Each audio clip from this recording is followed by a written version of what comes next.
Hello दोस्तों, हम सबके लाइफ में सबसे इम्पॉर्टेंट जो पार्ट होता है वो होता है हमारे रिटायरमेंट का पार्ट। यानी कि जब हम लोग रिटायर करते हैं अपनी लाइफ में तो उस टाइम हमारे पास हमारे कैश फ्लोज अच्छे हैं या नहीं। यानी कि आज मैं जितना कमा रहा हूँ उतना उसका एटलीस्ट आधा तो मेरे को मेरे रिटायरमेंट पे एज अ पेंशन या एज अ रेगुलर मनी मिलना चाहिए। तो दोस्तों ये चीज जो होती है इसको इंश्योर करने के लिए governments mostly social security schemes निकालती हैं। उन्हीं सोशल सिक्योरिटी स्कीम्स के अंदर आती हैं पेंशन स्कीम्स। आज हम डिस्कस करेंगे पेंशन स्कीम्स के बारे में। Central government and state government employees जिनके पास ओल्ड पेंशन स्कीम थी, अब जिनके पास न्यू पेंशन स्कीम है वर्सेस अब यूनिफाइड पेंशन स्कीम भी है, तो इन केसेस के अंदर क्या क्या डिफरेंसेस हैं, साथ ही जो अनऑर्गेनाइज सेक्टर है उनके लोग कैसे पेंशन के बेनिफिट्स उठा सकते हैं अटल पेंशन योजना के हिसाब से, एंड उसके साथ ही आपके इन सभी पेंशन स्कीम से जुड़े मोटे मोटे और छोटे सवाल भी हम लोग आज इस वीडियो के अंदर कंप्लीट तरह से समझेंगे। तो सबसे पहले शुरू करते हैं हम लोग एक बेसिक डेफिनेशन से, यानी कि पेंशन स्कीम्स जो होती हैं वो किस तरह से बनाई जाती हैं। तो ग्लोबली अगर देखा जाए तो पेंशन स्कीम्स दो तरह से होती हैं। एक होती है जिसे हम कहते हैं आपका डिफाइंड बेनिफिट एंड एक होती है जिसे हम कहते हैं डिफाइंड कंट्रीब्यूशन। डिफाइंड बेनिफिट जैसे नाम से समझ में आ रहा है आपके बेनिफिट्स डिफाइंड है, एंड डिफाइंड कंट्रीब्यूशन के अंदर आपका जो कंट्रीब्यूशन है यानी कि आपका जो योगदान रहेगा वो डिफाइंड है। सिंपली बोलूं तो ओल्ड पेंशन स्कीम जो थी वो डिफाइंड बेनिफिट थी एंड न्यू पेंशन स्कीम जो है वो डिफाइंड कंट्रीब्यूशन है। ओल्ड पेंशन स्कीम के अंदर अगर आप देखें तो रिस्क किसका था? एम्प्लॉयर का, यानी कि सेंट्रल गवर्नमेंट स्टेट गवर्नमेंट, उनको पैसा आपको देना ही है। आज की डेट में रिस्क कौन उठाएगा? एम्प्लॉय उठाएगा। यानी कि अगर आपको अमाउंट आपको पूरा नहीं मिलता, आपका शॉर्टफॉल होता है तो आप ही का रिस्क है, गवर्नमेंट उसमें कुछ नहीं करेगी। पैसा कौन देगा इस केस में? एम्प्लॉय, आपकी जेब से जाएगा। गारंटी किसकी होगी कि आपको पैसा मिलेगा ही मिलेगा? एम्प्लॉयर की। इधर एम्प्लॉय की, मतलब एम्प्लॉय गारंटी ले नहीं सकता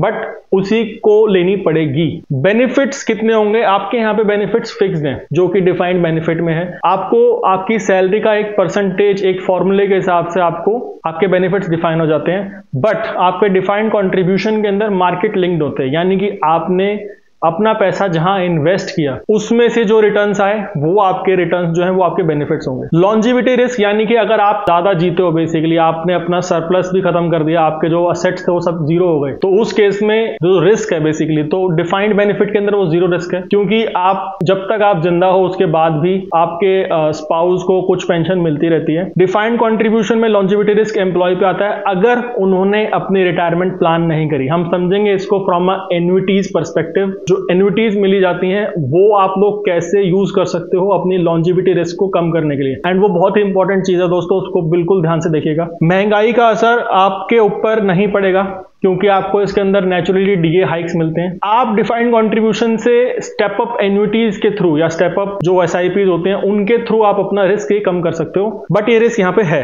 आप कम कर सकते हो, मैनेज कर सकते हो, बट रिस्क है। अगर आप जॉब चेंज करते हो, यानी कि अगर आप गवर्नमेंट छोड़ देते हो या अपनी सर्विस पूरी नहीं करते हो या फिर किसी कारण आपको टर्मिनेट किया जाता है, तो उन सब केसेस के अंदर आपकी पेंशन रुक सकती है। अगर आप डिफाइंड कंट्रीब्यूशन में हो तो अगर आप जॉब स्विच करते हो रेगुलर मोड से तो आप पोर्टल्स मतलब जॉब स्विच कर सकते हो, तो न्यू पेंशन स्कीम के अंदर वो फायदा है। मैनेजमेंट अगर देखा जाए तो management from a organizational perspective अगर देखा जाए तो डिफाइंड बेनिफिट का मैनेजमेंट बहुत कॉम्प्लेक्स होता है। आपको इसमें एस्टिमेट्स लेने पड़ते हैं लोगों की उम्र के, इन्फ्लेशन के एंड बहुत सारी चीजों के। डिफाइंड कंट्रीब्यूशन का मैनेजमेंट बहुत इजी होता है। आपने जो इन्वेस्टमेंट्स हैं आपको उनको देखना है, ना कि जो आपका पूल है जिसके लिए आप पैसा मैनेज कर रहे हो उनके लिए आपका मतलब कोई ज्यादा उनकी लाइफ साइकिल कैसे चल रही है, उनका एज ग्रुप कैसे चल रहा है, आपको ज्यादा उसमें रिलेटिवली बहुत ईजियर रहता है from a defined benefit perspective. तो अब हम समझते हैं दोस्तों कि ओल्ड पेंशन स्कीम के अंदर हम थोड़ा सा जिक्र करेंगे एंड देन हम क्विकली स्विच करेंगे न्यू पेंशन स्कीम पे। ओल्ड पेंशन स्कीम जो थी उसके अंदर आपको लास्ट ड्रॉन सैलरी के फॉर्मूले पर एक लाइफ टाइम पेंशन प्लस एक डियरनेस रिलीफ मिलता है। इसके अंदर जीरो मार्केट रिस्क है, इन्फ्लेशन प्रोटेक्शन पूरी है, एंड गवर्नमेंट के लिए पर ये बर्डन बहुत ज्यादा है। गवर्नमेंट को बहुत सारा अमाउंट आपके लिए सेपरेट करके रखना पड़ता है, एंड आपके चाहे उसमें सीजीएचएस के बेनिफिशियरीज हो उनके लिए भी, जो रिटायर्ड हैं उनके लिए भी, अगर आपको बड़ी से बड़ी बीमारी हो जाए गवर्नमेंट फ्री में करेगी उसको, तो उस केस में गवर्नमेंट के ऊपर फिस्कल बर्डन ज्यादा पड़ता है। इसी वजह से ओल्ड पेंशन स्कीम को डिसकंटिन्यू करके न्यू पेंशन स्कीम में लाया गया। दोस्तों न्यू पेंशन स्कीम की बात करते हैं तो न्यू पेंशन स्कीम जैसे मैंने बताया डिफाइंड कंट्रीब्यूशन है, मार्केट लिंक रिटर्न्स है।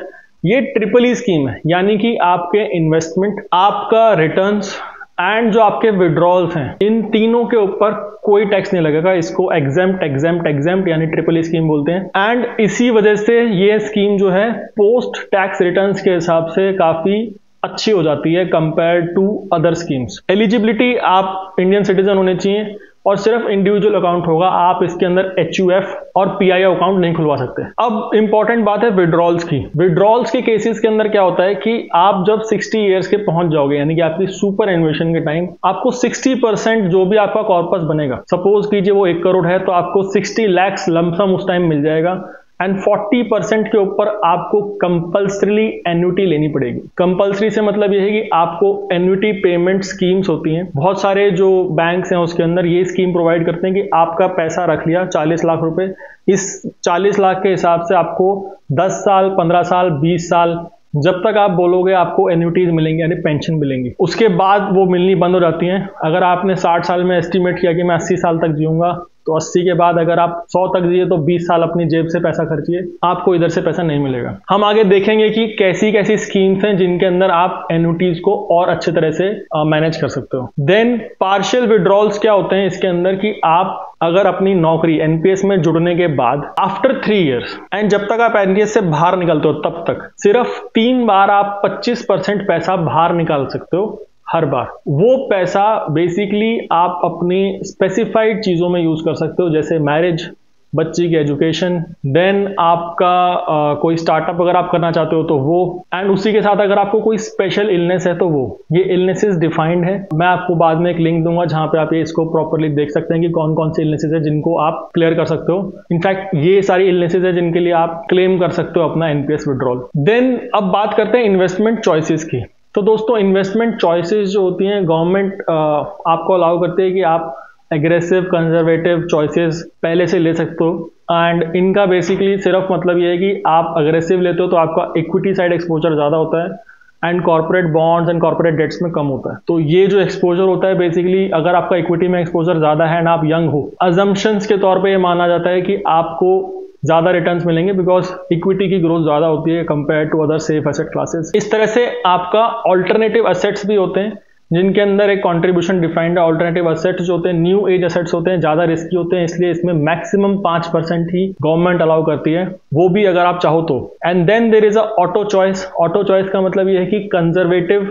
Moderate and aggressive. As you age, मतलब जैसे जैसे आप एज करोगे ऑटोमेटिकली आपकी होल्डिंग्स को इक्विटी से डेट एंड डेट से और सेफ एसेट क्लासेस में शिफ्ट कर दिया जाएगा ताकि आपको ज्यादा टेंशन ना लेनी पड़े। अब दोस्तों इसी के साथ टैक्स बेनिफिट जो हमने बात की है, आपको ATC के अंदर ही 1.5 लाख का बेनिफिट मिल जाता है। एक्स्ट्रा 50,000 अगर आप कंट्रीब्यूट करते हो तो वो मिल जाते हैं, एंड अगर आपका एम्प्लॉयर कंट्रीब्यूट करता है तो आपको वो भी मिल जाता है। अब NPS से जुड़ा जो इंपॉर्टेंट पॉइंट था जिसका नाम था एन्युटीज, हम एन्युटीज की बात करेंगे।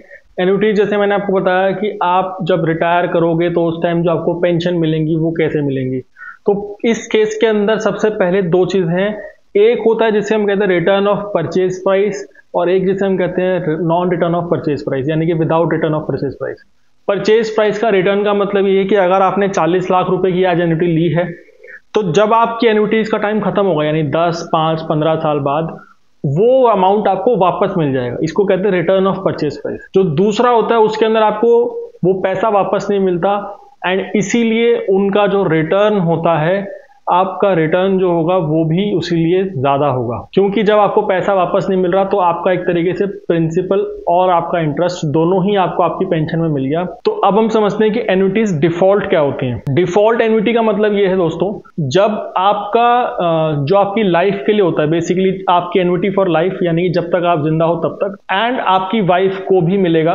इसमें प्रोविजन होता है return of purchase price, and आपके डिमाइज के बाद जो एन्युटी होगी वो फैमिली मेंबर्स को मिल जाएगी जो भी स्पेसिफाइड होगा, एंड उस टाइम पे जो प्रीमियम प्रेवलेंट होगा उसके हिसाब से। ये प्रीमियम जो होता है बेसिकली ये आपका एक तरीके से आप रेट ऑफ इंटरेस्ट कह लो जो आपको मिलेगा उसके ऊपर। बेसिकली क्या होता है कि अगर आपकी मतलब फैमिली मेंबर्स हैं तो आपकी dependent mother and dependent father disease subscriber के, आपके जाने के बाद ये उनको मिलेगा। एंड अगर आपको ऑप्शंस देखने इसके अंदर की क्या हो सकते हैं, तो बहुत सारे ऑप्शंस हैं इसके अंदर। बेसिकली ये सारे आपके एन्युटी सर्विस प्रोवाइडर्स हैं, यानी कि आदित्य बिरला, ये सब कैनरा, HSBC, ये सब बेसिकली लाइफ इंश्योरेंस कंपनीज हैं जो आपको एन्युटीज प्रोवाइड करेंगी आपके डेथ के टाइम। एंड ये एक स्पेसिफाइड रेट ऑफ इंटरेस्ट तय करके देती है। आज के डेट में जैसे मैंने देखा था 3% के अराउंड रेट ऑफ इंटरेस्ट है अगर आप रिटर्न ऑफ परचेज प्राइस लेते हो, तो यानी कि आपको 3% एनुअली मिलेगा, साथ ही में आपको पैसा भी वापस मिल जाएगा कुछ टाइम बाद। तो जैसा मैंने बताया आपको, जो एन्युटी के ऑप्शंस हैं अवेलेबल, उसके अंदर ये आता है annuity for life with return of purchase price, यानी आपको वापस मिल जाएगा। एन्युटी गारंटेड 5, 10, 15, 20 साल के लिए, एंड उसके बाद लाइफ के लिए भी। तो अगर आपकी डेथ हो जाती है ड्यूरिंग द गारंटी पीरियड, यानी कि आप 5, 10, 15, 20 साल अगर आपने कोई लिया है and with in that period अगर आपकी डेथ हो जाती है, तो उस केस में आपका जो सब्सक्राइबर होगा, जब तक आप जिंदा हो तब तक आप लोगे, एंड उसके बाद आपके नॉमिनी को मिलेगा जब तक आपका गारंटी पीरियड ओवर नहीं जाता तब तक। अगर डेथ हो जाती है एंड गारंटी पीरियड के बाद, तो आपको जब तक आप जिंदा थे तब तक तो मिलेगा, जो एन्युटी है वो स्टॉप हो जाएगी। And return of purchase price will not be return, मतलब आपके जो भी अगर आपने पैसा आपने डाला था वो आपको वापस नहीं मिलेगा इस केस के अंदर। अगर पेएबल फॉर लाइफ लेते हो तो आप जब तक जिंदा हो तब तक। एंड अगेन इसके अंदर आपको हायर नॉमिनीज को या लीगल हायर्स को return of purchase price, basically return of purchase price को आप इस तरह से समझ लीजिए कि आपका पैसा आपको वापस, पैसा इन द सेंस जो आपने एन्युटी ली है, जो आपके इन्वेस्टमेंट अमाउंट था वो आपको वापस नहीं मिलेगा। Then annuity for life simple, जो मैंने आपको बोला था शुरू में, 3% पर एनम के रेट से आपको इंक्रीमेंटली मिलता रहेगा, हर साल एक सिंपल रेट लगेगा एंड आपकी डेथ के ऊपर ये रुक जाएगा। अगेन इसके अंदर इन्वेस्टमेंट अमाउंट आपको वापस नहीं मिलेगा। Then annuity for life with a provision of 50% of the annuity to the spouse of the annuitant on life on death. Basically आपकी वाइफ को या जो भी आपके स्पाउस हैं उनको 50% मिलेगा जब आपकी डेथ हो जाएगी। उसके बाद जब आपके स्पाउस की डेथ हो जाएगी तो अगेन एन्युटी जो है वो स्टॉप हो जाएगी। एंड अगर स्पाउस की डेथ पहले हो जाती है सब्सक्राइबर से, जो पेमेंट है एन्युटी की वो रुक जाएगी बेसिकली। तो इसका मतलब ये कि आप लंबा लंबा जिए बेसिकली और पूरा फायदा उठाएं इसका। अब ये जो वेरिएंट है बेसिकली आप विद और विदाउट रिटर्न ले सकते हो। ये अब तक हम सारे अलग अलग वेरिएंट्स की बात कर रहे थे,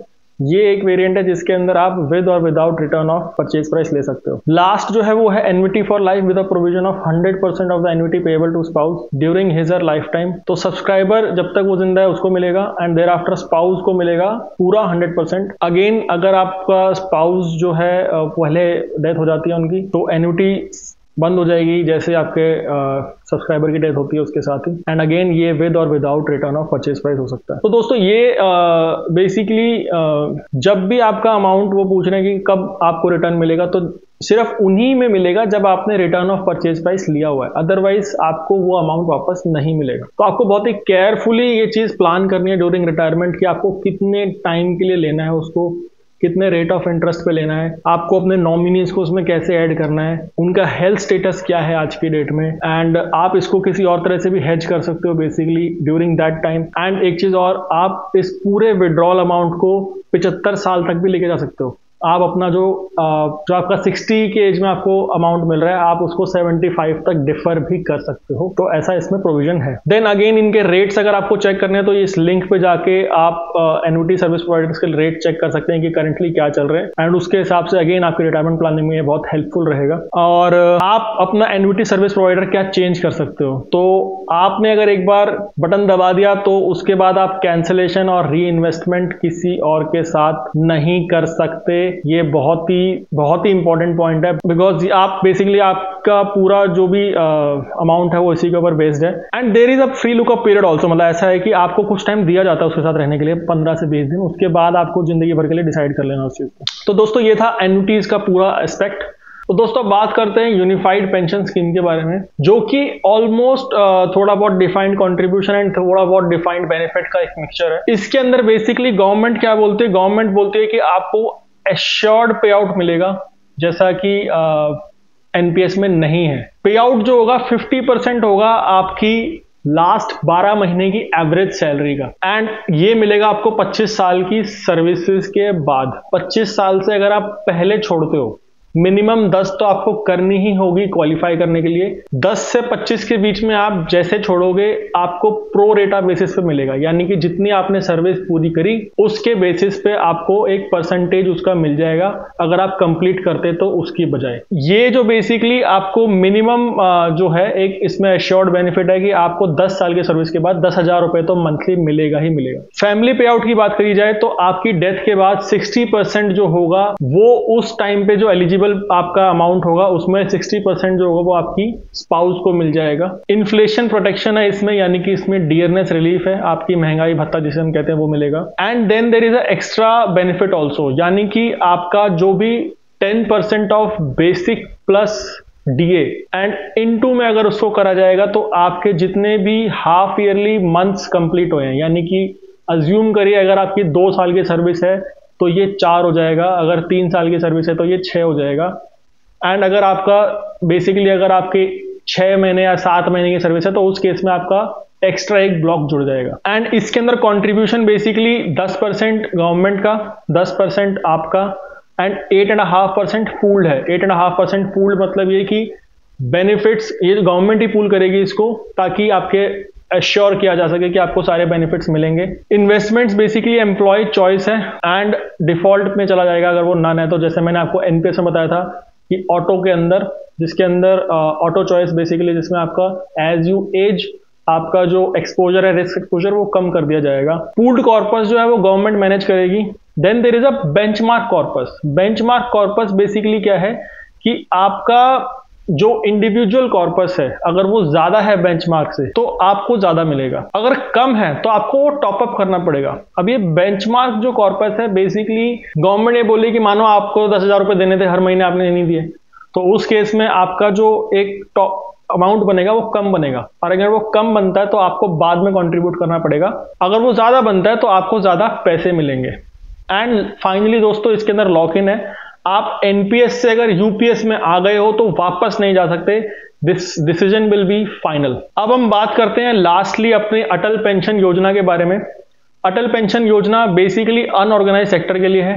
आप पेंशन इसके अंदर एक्सपेक्ट कर सकते हो 1 से 5,000 मंथली गारंटेड। 18 से 40 आप उम्र के अंदर अगर हो, इंडियन सिटीजन हो, सेविंग्स बैंक है आपके पास, तो आप ये अकाउंट जरूर खुलवाइए। कंट्रीब्यूशन आपका एज और आपके पेंशन स्लैब पे डिपेंड करता है कि आपको कितनी पेंशन चाहिए एंड आपकी एज क्या है। पे आउट जो होगा लाइफ टाइम का रहेगा। देन आपके स्पाउस के लिए यानी कि हस्बैंड वाइफ, एंड उसके बाद आपके नॉमिनी के लिए अगर दोनों की डेथ हो जाती है तो। एंड टैक्स की बात करी जाए तो इसमें 80CCD1 का बेनिफिट है जो कि अगेन 80C की लिमिट में ही आ जाता है। तो ये था दोस्तों हमारा पेंशन स्कीम्स के ऊपर एक कंप्लीट डिटेल्ड एक्सप्लेनर। इसके सारे रिसोर्सेज मैं आपको डिस्क्रिप्शन बॉक्स में दे दूंगा। अगर आपको किसी भी चीज़ में कोई भी डाउट हो तो आप हमसे क्लैरिफाई कर सकते हैं, हमसे कनेक्ट कर सकते हैं। एंड अगर ये वीडियो अच्छी लगी तो इसे प्लीज़ लाइक शेयर करें एंड इस चैनल को फॉलो करें। Thank you.